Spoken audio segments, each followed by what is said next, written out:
अनुषा आपकी मंगेतर थी, अपनी मंगेतर को आपको खुद लगाम डालनी चाहिए थी। आपसे अपनी मंगेतर तो संभाली ही नहीं गई और दूसरे की बेटी को आप उठा कर ले आए और मुझे आपने अगवा करके ज़बरदस्ती निकाह कर लिया। साहिर का एकदम गुस्से से हाथ उठा और वो चीखा, अनाया।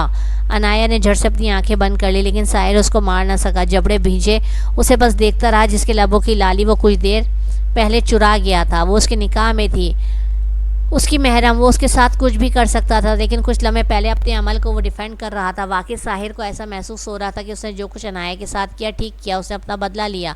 उसने अनाया के बाप को जलील ख्वार कर दिया उसकी बेटी से निकाह करके, लेकिन अनाया की बात पे वो वाकई हैरत ज़दा रह गया। वो ठीक कह रही थी, वो वाकई अपनी मंगेतर को संभाल नहीं पाया। झटके से साहिर ने अनाया को छोड़ा और अपने बालों में हाथ फेरता अपने अंदर के गुस्से को कम करने लगा। पहुंच गई होगी खबर तुम्हारे बाप तक, अब आएगा, जब वो आएगा तो हम दोनों का आमना सामना होगा और मैंने तो तुम्हारे बाप को बख्शूंगा और ना ही उस बेगैरत लड़की को, उसे भी सीधा मौत के घाट उतार दूंगा। अनाया ने कहा, आपकी मर्ज़ी है, आप उनका इस्तकबाल करें या उन्हें सज़ा दें। वो आपके मुजरिम है कि उन्होंने आपको दुख पहुंचाया, लेकिन याद रखिए आप भी मेरे मुजरिम हैं। आपने भी मुझे धोखा दिया और मुझे दुख पहुंचाया। अरे मैं तो आपकी तरफ देखना भी नहीं चाहती और आपने मुझे अपने साथ निकाह करने पर मजबूर कर दिया। साहिर खान गुस्से से अपने कपड़े लेके बाथरूम में चला गया, जबकि अनाया वहीं साकत खड़ी रह गई। इस पल उसे साहिर से वाकई खौफ महसूस हुआ। बिस्तर पे आके चुपचाप बैठी, वो अपने लबों को छूने लगी। उसे वाकई यकीन नहीं आ रहा था कि साहिर ने उसे छुआ है और साहिर जैसे जिन से जिससे वो बहुत डरती थी उसको अनाया ने इतनी बातें सुनाई हैं। उसका दिल ज़ोर से धड़का। साहिर ने उसे छुआ, उसके लबों को चूमा, लेकिन उसे बुरा नहीं लग रहा था। ऐसा क्यों था वो समझ नहीं पा रही थी। क्या साहिर मुझे अच्छे लगते हैं, वो खुद से सवाल करती। अपनी धड़कनों पे हाथ रख गई जो साहिर के नाम पे धड़क रही थी। इसी दौरान साहिर शावर लेकर बाहर निकला। अनाया ने झट से साहिल को देख के रुख मोड़ लिया। उसे लगा जैसे उसके दिल का जोर पकड़ा गया और साहिर अपने बालों में कंघी करता हुआ आईने में उसे देखने लगा। अनाया साहिर को नहीं देख रही थी। साहिर ने अनाया को मुतवज्जा करने के लिए बोला, वैसे ज़बान की जितनी कड़वी हो लबों से उतनी ही मीठी हो, अच्छा टेस्ट है। अपने ऊपर परफ्यूम छिड़कता वो आईने में उसे मायने खैजी अंदाज में देख के मुस्कुराया। अनाया ने घबरा के साहिर की तरफ देखा। अनाया धड़कते दिल के साथ नज़रें झुका गई। बात सुनो, साहिर ने उसे पुकारा और अनाया के करीब जाके खड़ा हुआ। मैं तुम्हारे बाप का मुकाबला करने के लिए तैयार हूँ, क्या तुम मेरा साथ दोगी? साहिर की बात पे अनाया ने माथे पर बल डाले उसे देखा और नागवारी से पूछा, क्या मैंने आपका कोई कर्ज देना है जो मैं आपकी लड़ाई में आपका साथ दूँ? और कैसा साथ? वो अपनी जगह से खड़ी हुई। साहिर ने कहा, जाहिर सी बात है मेरी बीवी हो, मेरे साथ नहीं दोगी तो किसका दोगी? और बस तुम्हें इतना ही करना है कि कल को तुम्हारा बाप धाड़ता हुआ मेरी हवेली में आएगा और डिमांड करेगा मेरी बेटी वापस करो, तो तब तुम क्या करोगी? अनाया ने इंतहाई आराम से जवाब दिया, मुझे क्या करना है, मैं अपने वालिद के साथ वापस चली जाऊंगी और आपको आपका प्यार अनुषा जो आपकी मंगेतर है, जिसकी खातिर आपने इतना तमाशा किया, वो वापस मिल जाएगी।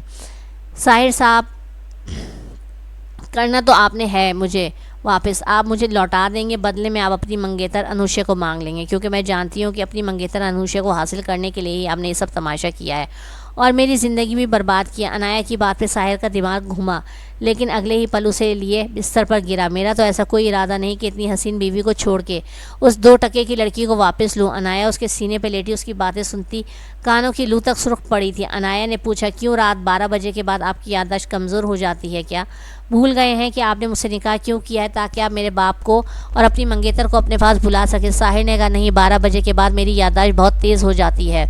जैसे देखो, अभी मुझे कितनी अच्छी तरह याद है कि मैं तुम्हारा शौहर हूँ और तुम मेरी बीवी हो, तुम्हारा बाप तुम्हारा भाई चाहे फ़ौज लेकर भी आ जाए तो मुझे छोड़कर नहीं जा सकती। हाँ, अलबत्ता पता नहीं मुझे ऐसा क्यों लग रहा है जैसे अनुषा ने मुझ पर बहुत बड़ा एहसान किया है। तुम्हारे बाप अफान मलिक से शादी करके, अगर वो अफान मलिक से शादी नहीं करती तो तुम मेरी ज़िंदगी में कैसे आती? मोहब्बत, पहली नज़र का प्यार, दीवानगी और जुनून का मतलब तो मुझे अब समझ में आया। ये बातें सुन के अनाया का सांस बेतरतीब सा हो गया, जबकि साहिर की बेबाकियां हद से बढ़ने लगी। मैंने निकाह किया है तुमसे और अब मैं तुम्हारे करीब आ रहा हूँ। अनाया ने गुस्से से कहा, क्या मेरे करीब आना भी आपके मकसद में शामिल है? अनाया की बात पे साहिर उसके गिर्द अपना हिसार और तंग कर गया। उसकी नाजुकी को महसूस करता वो सब कुछ भूल जाना चाहता था या भूल गया था। साहिर ने कहा, मेरा मकसद तो तुम्हारे बाप से बदला लेना था, उसे उसकी औकात याद दिलानी थी, मगर अब मेरा मकसद वो नहीं है। इस वक्त बस एक ही मकसद है, तुम्हारी रूह में समाते तुम्हारे बाप को नाना बना के उसे अपनी मर्दानगी का सबूत दूँ, तुम्हें ज़िंदगी भर के लिए अपना बना लूँ, मेरे अलावा ना तो तुम्हें कभी कोई देखे ना छुए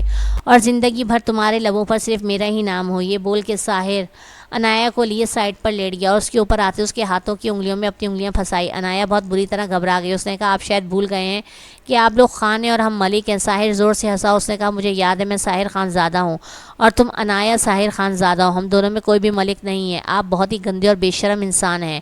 अनाया शर्म से अपना रुख मुँह फेर गई, जबकि उसकी कुर्बत अनाया को बुरी नहीं लग रही थी, ना अब वो मज़ाहमत कर रही थी। अनाया की बातें सुनकर साहिर एक बार फिर हंसा। मैं ऐसी बातें अपनी बीवी से नहीं करूँगा तो किससे करूँगा? ये कहते ही साहिर अनाया के लबों पे झुका और उसके बोलने के सारे रास्ते वो बंद कर गया। अनाया ने मज़ाहमत की कोशिश की, लेकिन साहिर का मुकाबला करना अनाया जैसी नाजुक लड़की के बस की बात कहाँ थी। लाइट्स ऑफ कर चुका था वो, अपने और उसके बीच की सारी दूरियां नज़दीकियों में बदल चुका था। सुबह दोनों की आंख एक ही साथ खुली। फजर की नमाज़ पढ़ने साहिर मस्जिद गया तो अनाया ने वज़ू बनाते घर में नमाज अदा की। रात के लम्हात को सोचते हुए अनाया का दिल फिर से धड़का। निकाह के वक्त वो कितना पैनिक हुई थी, कितना चीखी थी, लेकिन रात को साहिर ने कितनी मोहब्बत और प्यार से उसे समेटा था कि उसे खुद पर रश्क आने लगा, लेकिन इसका इजहार वो किसी के सामने नहीं कर सकती थी। रात भर का जगराता था कि बिस्तर पे लेटे लेटे वो फिर सो गई।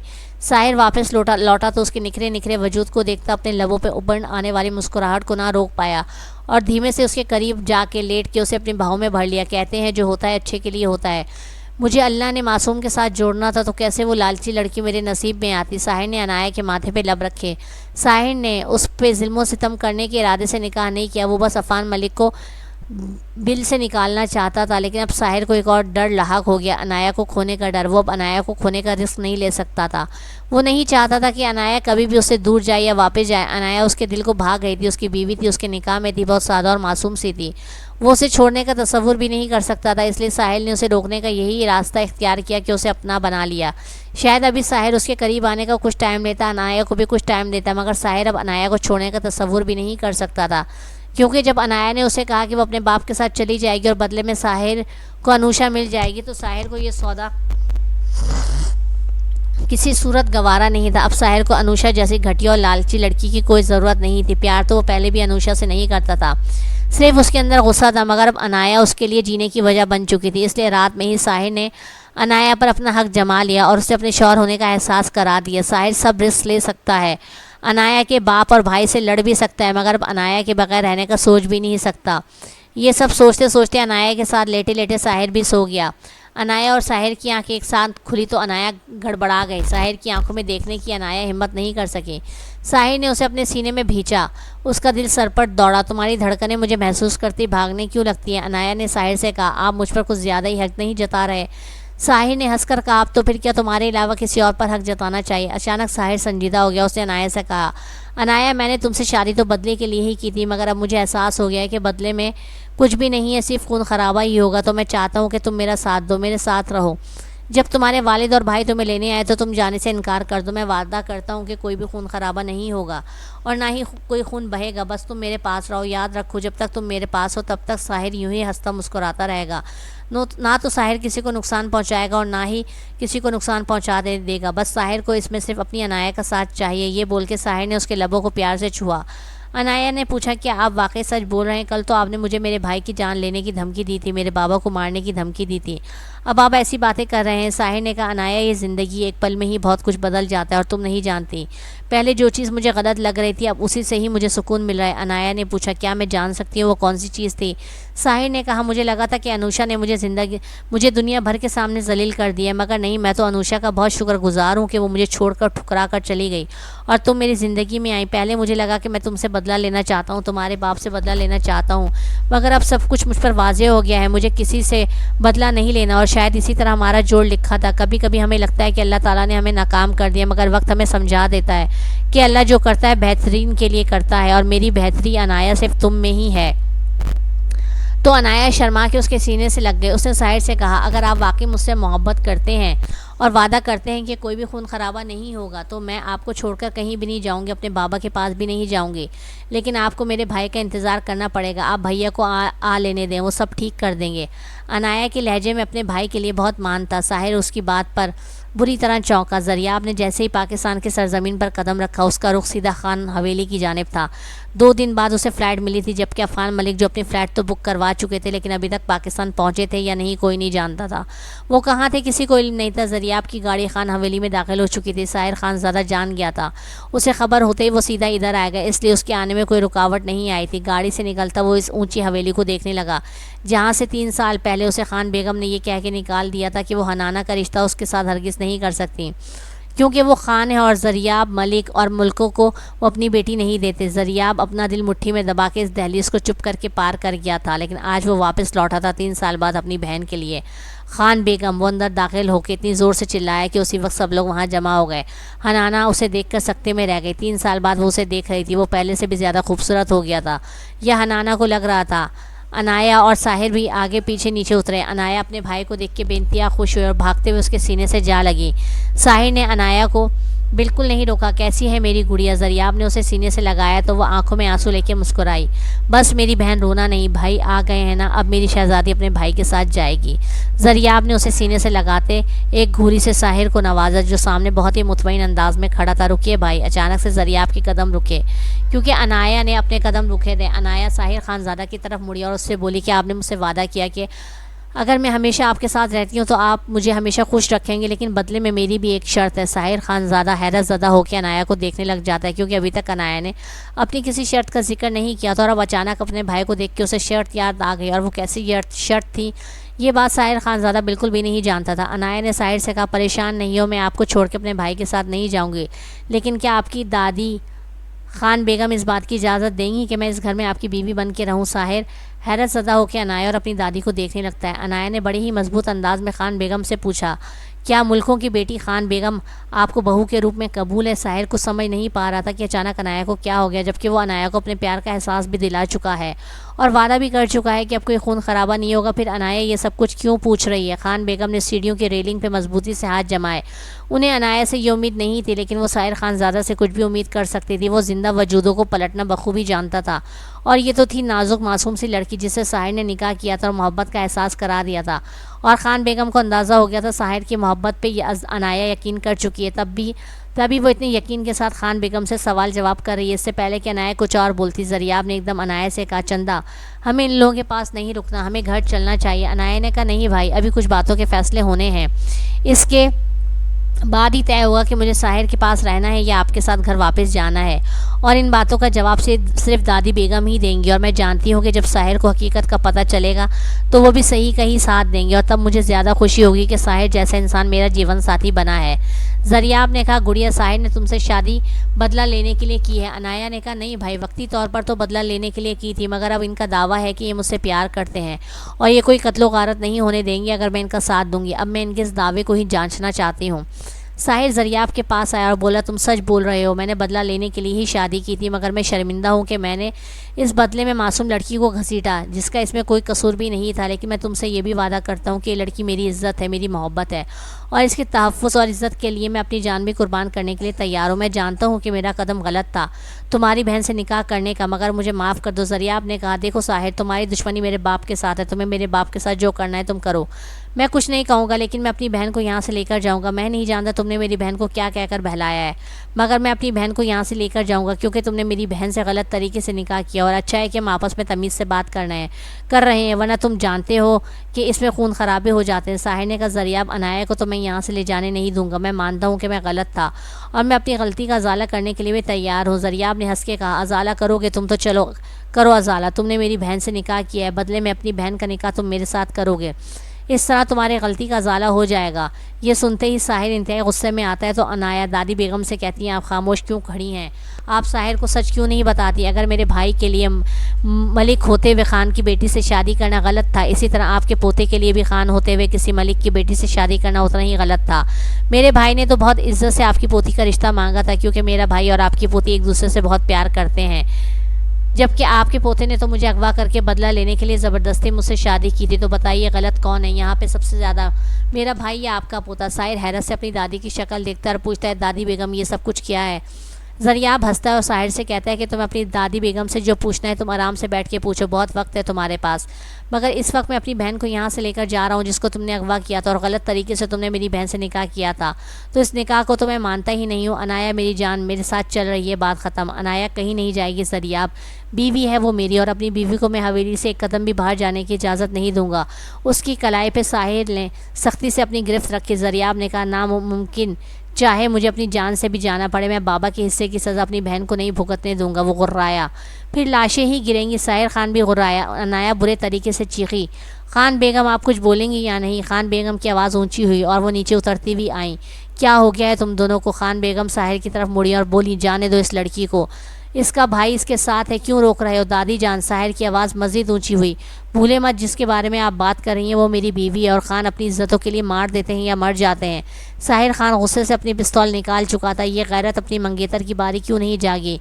जरियाब ने उसके मुकाबले आके चिल्ला के कहा, तुम्हारा बाप लुटेरा निकला, हमारी इज्जत पे हाथ डाला उसने, एक साथ दोनों को मौत के घाट उतार दूंगा। साहिर ने एक एक लफ्ज़ चबाते हुए कहा, फिर तो मुझे भी तुम्हारे साथ यही सलूक करना चाहिए, क्योंकि इज्जत पे हमारी तुमने भी हाथ डाला है, जान से मार देना चाहिए तुम्हें, तुमने भी मेरी बहन पे हाथ डाला है। जरियाब ने साहिर से कहा, बल्कि नहीं, ऐसे नहीं, इज्जत के बदले इज्जत, अब बारी मेरी है और बहन तुम्हारी है। जरियाब मलिक ने जब ये बात कही तो साहिर खान ने एकदम जरियाब का गिरेबान पकड़ लिया। सब घबरा गए। खबरदार, जो मेरी बहन का नाम अपनी ज़बान से भी लिया तो जान ले लूँगा तुम्हारी। क्यों? अपनी बहन की इज्जत पे बात आई तो जान ले लोगे? दूसरे की बहन बेटी की कोई इज्जत नहीं। अगर बात मेरे बाप की है तो उसे उसके किए की सज़ा दो, ज़रूर दो। मैं नहीं आऊँगा तुम्हारे रास्ते में, लेकिन मेरे घर की इज्जत पे हाथ क्यों डाला? भाई बस कर दें, ये लड़ाई झगड़ा ख़त्म करें, साहिर को छोड़ दें। साहिर, दादी बेगम तो अपना मुंह खोल ही नहीं रही हैं, अभी भी अपनी अना के ज़म्मे खड़ी हैं। अनाया रो पड़ी। अनाया ने रोते रोते कहा, अनाया ने साहिर से कहा, साहिर, तुम्हारी बहन और मेरा भाई पिछले 5 साल से एक दूसरे से प्यार करते हैं, मगर जब हमने तुम्हारी बहन का रिश्ता मांगा तो तुम्हारी दादी ने साफ अल्फाज में बोला कि तुम लोग मलिक और हम खान हैं और हम लोग आपस में रिश्तेदारी नहीं करते। मेरे भाई ने खामोशी से तुम्हारी बहन की इज्जत रखते हुए किसी को कुछ नहीं कहा और ये मुल्क ही छोड़कर चला गया। मेरा भाई तो सबकी इज्जतों का बहुत ख्याल रखता है और तुमने मुझसे वादा किया था साहिर कि तुम कोई खून खराबा नहीं करोगे, बात सुनोगे। लेकिन दादी बेगम तो मुंह बंद करके बैठी हैं, कुछ भी बताने को तैयार नहीं है और तुम खून खराबा करने के लिए तैयार हो, मतलब तुम भी अपनी बात पर कायम नहीं हो। साहिर, मेरा भाई तो अपनी बात पर कायम रहा और चला गया और आज भी मेरा भाई तुम्हारी बहन के लिए नहीं आया, अपनी बहन की इज्जत के लिए आया है। मैंने तुमसे कहा था ना साहिर कि मैं तुम्हें आजमाऊंगी और मैंने तुम्हें आजमा लिया कि तुम बिल्कुल अपनी दादी की तरह हो। तुम्हारी परवरिश तुम्हारी दादी ने की है। तुम दोगले हो साहिर। खुद तो तुम मलिक की बेटी से शादी कर सकते हो, मगर अपनी बहन की शादी किसी मलिक से नहीं कर सकते। साहिर हैरत से ये सारी बातें सुनता है और सुन के अपनी दादी से पूछता है, क्या अनाया जो कुछ बोल रही है वो सच है? क्या मेरे कान जो सुन रहे हैं वो सच है? अनाया ने साहिर से कहा, मेरा भाई चाहता तो आज से 3 साल पहले ही तुम्हारी बहन को भगा के ले जाता, उससे शादी कर लेता, लेकिन मेरे भाई ने किसी से भी बदला नहीं लिया और तुम्हारी दादी का भी खामोशी से एहतराम किया और चुपचाप यहाँ से चला गया, क्योंकि मेरा भाई रिश्तों का एहतराम करना जानता है। और साहिर, तुमने क्या किया? मेरे बाप ने तुम्हारी मंगेतर पे हाथ डाला, जबकि तुम्हारी मंगेतर खुद मेरे बाप के साथ भागी और उसने शादी की। इसके बावजूद साहिर, तुमने मुझे अगवा किया। मुझे तुमने कहा तुम मुझसे प्यार करते हो और अब जब मैंने तुमसे तुम्हारे प्यार का सबूत मांगा तो तुम क्या कर रहे हो? तुम्हें समझ में नहीं आ रहा कि मैं तुम्हें क्या बता रही हूँ? मेरा भाई तुमसे क्या कह रहा है? तुम अभी भी अपनी दादी की शक्ल ही देख रहे हो और हम कुछ अलग बात नहीं कर रहे। हम तुम्हारी दादी के मुंह पर ही बात कर रहे हैं। अपनी बहन से पूछो, क्या वो मेरे भाई से प्यार नहीं करती? साहिर, एक बात बताओ, तुमने मुझसे ज़बरदस्ती निकाह किया और मैं फिर भी तुम्हारे साथ रहने के लिए तैयार हूँ, मगर मेरा भाई और तुम्हारी बहन तो एक दूसरे से वैसे ही बहुत प्यार करते थे। अगर 3 साल पहले मेरा भाई भाग के तुम्हारी बहन से शादी कर लेता तो तुम्हारा क्या रद्द-ए-अमल होता? क्या तब भी तुम मेरे भाई से यही कहते कि हम खून खराबा नहीं करते क्योंकि तुम मेरी बहन से प्यार करते हो? तुम इस शादी को कबूल कर लेते जिस तरह तुमने मुझे मनाया कि तुम मुझसे प्यार करते हो और मैं तुम्हारा साथ दूँ। अनाया की इन बातों पर साहिर सदमे में चला गया, क्योंकि वो इस बारे में कुछ भी नहीं जानता था। जबकि जरियाब ने तंज़ी अंदाज में खान बेगम से पूछा, अब आपका क्या कहना है खान बेगम अपने पोते के इस कारनामे पर? खान बेगम का वजूद कांपा। साहिर ने अनाया से कहा, 1 मिनट अनाया, मैं जानना चाहता हूँ कि 3 साल पहले क्या हुआ था। अनाया ने साहिर को और एक बात बताई। साहिर ने बेयकीनी से खान बेगम को देखा। हनाना की आंखों में आंसू बहने लगे हैं। अनाया ने साहिर से कहा, मैंने अपने भैया को इसी मोहब्बत का वास्ता देके पाकिस्तान छोड़ने का कहा और वो हमें छोड़ के चले गए। अनाया रो पड़ी। अनाया ने साहिर से कहा, अनूशे तो शुरू से ही लालची थी और मैं अनूशे की फितरत के बारे में भी वाकिफ थी। अनूशे को अगर मेरा बाप ना मिलता तो वो किसी और मर्द के साथ भाग जाती, क्योंकि उसे पैसे की ज़रूरत थी, वो पैसे के बिना नहीं रह सकती थी। और अभी भी देख लीजिएगा, जब मेरे बाप के पास पैसा नहीं रहेगा तो अनूशे मेरे बाप को भी छोड़ देगी। लेकिन आपकी हिम्मत मुझे अगवा करने की इसलिए पड़ी कि मेरा भाई इस मुल्क में मेरे पास नहीं था कि मेरे बाप की इस गलती की सज़ा आपने मुझे दे सकें। अगर मेरा भाई इस मुल्क में होता तो आपकी कभी भी इतनी हिम्मत नहीं बन सकती थी साहिर कि आप मुझे अगवा करते या मेरे साथ निकाह करते। साहिर हैरत से अपनी दादी की शक्ल देखता है और पूछता है, क्या ये सच है दादी जान? दादी कहती है, हाँ ये सच है और ये सच हमेशा ऐसे ही रहेगा। हम अपनी बेटियां ख़ानदान से बाहर नहीं देते। वो सख्ती से बोली। साहिर ने गुस्से से कहा, ख़ानदान से बाहर हम बेटियां इज्जत से नहीं देते, चाहे वो भाग कर चली जाएँ उस पर हम राज़ी हैं और हमें अपनी बेटियों के घर से भाग कर जाने पर बहुत खुशी मिलती है। यही कहना चाहती हैं ना आप? साहिर बहुत गुस्से से बोलता है। एकदम साहिर बुलंद आवाज़ में मलिक ज़रियाब को बोलता है, मलिक ज़रियाब, मेरे दिल में तुम्हारा बहुत एहतराम बढ़ गया है, कि तुमने मेरी इज्जत का मान रखा और मेरी घर की इज्जत को भगाने के बजाय खामोशी से इस मुल्क को ही छोड़कर चले गए। मैं तुमसे आज एक सवाल करता हूँ, क्या मेरी बहन को इज्जत से अपनाना चाहोगे? मेरी बहन से शादी करोगे? इसे ज़िंदगी भर खुश रखोगे? अगर तुम्हारा जवाब हाँ है तो मैं आज और अभी और इसी वक्त काजी साहब को बुला के अपनी बहन का हाथ तुम्हारे हाथ में सौंपता हूँ और देखता हूँ कौन मेरे इस फैसले के खिलाफ जाता है। तुम मेरी बहन को इज्जत से ब्याह कर ले जा सकते हो। मलिक ज़रियाब खान बेगम गुस्से में आ गई और गुस्से से बोली, मेरे जीते जी ऐसा नामुमकिन है साहिर खान। साहिर ने गुस्से से कहा, आप मेरी बहन की खुशियों की दुश्मन क्यों बन रही हैं दादी जान? साहिर बेबसी से बोला। दादी ने कहा, मैं इजाज़त नहीं दूंगी। अभी उनके अल्फाज मुंह में थे कि बाहर मेन गेट पर पुलिस वैन के सायरन की आवाज़ आई। वो सब चौंके और बाहर निकले। देखा साथ में एम्बुलेंस भी थी। खान बेगम का दिल बंद सा हुआ। पुलिस वालों ने कहा, सर ये डेड बॉडी रिसीव कर लें। इंस्पेक्टर ने कुछ पेपर साहिर की जानिब बढ़ाए। एम्बुलेंस स्टेशन निकालते हुए उसकी जानिब इशारा किया। साहिर ने बहुत मुश्किल से पूछा, किसकी डेड बॉडी है? अनुशे खान की। इकरा बेगम का तो दिल ही दहल गया। सब पे सख्ता तारी हो गया। कल उनका रोड एक्सीडेंट हुआ, उनके साथ एक आदमी भी था। बहुत बुरा एक्सीडेंट हुआ। ये मौके पर ही दम तोड़ गए। इनके पास से कुछ चीज़ें निकली तो लाश को सर्द खाने से यहाँ ले आए। साहिर ने आंखें मीच के खोली और पेपर साइन कर दिए। इनके साथ जो आदमी थे वो ज़रियाब ने डूबते लहजे में पूछा। उसकी हालत बहुत ख़राब थी। उनको तो हमने सर्द खाने में भी नहीं रखा क्योंकि उनको पहचानना नामुमकिन था और फिर कल ही उन्हें लवारिस कहते हुए हमने दफना दिया। ऐसा कैसे कर सकते हो तुम? बाप था वो मेरा। ज़रियाब गुस्से से बाहर हुआ, लेकिन साहिर ने उसे पीछे करते हुए इंस्पेक्टर को जाने का इशारा किया। ज़रियाब गुस्से में बोल रहा था, वो बाबा थे। पूरे घर में कोहराम मच गया। अनुशे की जवान जहान मौत थी और दूसरी तरफ अनाया के बाबा की मौत। हर कोई रो रहा था। एक माह बाद ज़रियाब वापस ऑस्ट्रेलिया जा रहा था। वो आखिरी बार बहन से मिलने खान हवेली आया। भाई मत जाए, अनाया ने उसके गले लग के रोते हुए कहा। जाना ज़रूरी है, अब रुकना मत। तुम खुश रहो। मेरे लिए इससे ज़्यादा और खुशी की बात क्या हो सकती है? ज़रियाब ने अपनी बहन को एक ब्लैंक चेक थमाया। ये रख लो, अपने भाई की तरफ से शादी का छोटा सा तोहफा। ज़रियाब ने उसके माथे पे बोसा दिया और बाहर की जानिब कदम बढ़ाया कि साहिर ने उसे कंधे से थाम लिया और बड़े हॉल में ले गया। वो हैरान रह गया वहाँ का माहौल देखकर और हैरत से साहिर को देखने लगा। एक सोफे पे ले जाके साहिर ने ज़रियाब को बिठाया और मौलवी साहब से कहा, मौलवी साहब निकाह शुरू करें। साहिर खान के बोलने पे मौलवी साहब ने निकाह पढ़ाना शुरू किया। ज़रियाब हक्का बक्का ये सब देखता रह गया। ज़रियाब मलिक वल्द अफ़ान मलिक, आपका निकाह हनाना आबिद खान बिनते आबिद खान के साथ 2 लाख हक महर तय पाया है। क्या आपको ये निकाह कबूल है? ज़रियाब को सब ख्वाब लग रहा था। साहिर ने उसे चौंकाया कि भाई कबूल कर ले मेरी बहन को। तो एकदम ज़रियाब के होंठों पर मुस्कुराहट उभरी तो उसने कहा, कबूल है कबूल है कबूल है। ये कह के वो हनाना को अपने नाम कर गया। दुआ के बाद मुबारकबाद का शोर उठा। खान बेगम ने ज़रियाब के सर पर शफकत भरा हाथ रखा और बोला, बेटा हो सके तो सारी बातें भुला के इस रिश्ते को निभाना। मैंने अपने जिगर का टुकड़ा तुम्हारे हवाले कर दिया। वो मुस्कुराते हुए रो दी। ज़रियाब ने उनका हाथ थामा, उन्हें तसल्ली दी। हमें भी साथ जाना है, मेरे भाई की आज शादी हुई है। रुखसती के वक्त अनाया ने अपना नया शोशा छोड़ दिया। साहिर ने कहा, बिल्कुल नहीं, रुखसती हनाना की है। वो जाएगी ज़रियाब के साथ, तुम मेरे पास रहोगी और ख़बरदार जो जाने की बात सोची भी तो। अनाया मुंह बसोर कर बैठ गई। उसने कहा, ये क्या बात हुई? मेरे भाई की शादी और आप मुझे जाने से रोक रहे हैं। मैं तो जाऊँगी, लेकिन साहिर ने अनाया को आंखें दिखाई और कहा, खामोशी से बैठी रहो। तुम जहाँ भी जाओगी हमेशा मेरे साथ जाओगी और ज़रियाब के साथ हनाना जाएगी। तो अनाया मुंह बसोर कर रह गई, पर वो अपने भाई के लिए बहुत खुश थी कि बिलाखिर उसके भाई को उसकी मोहब्बत मिल ही गई।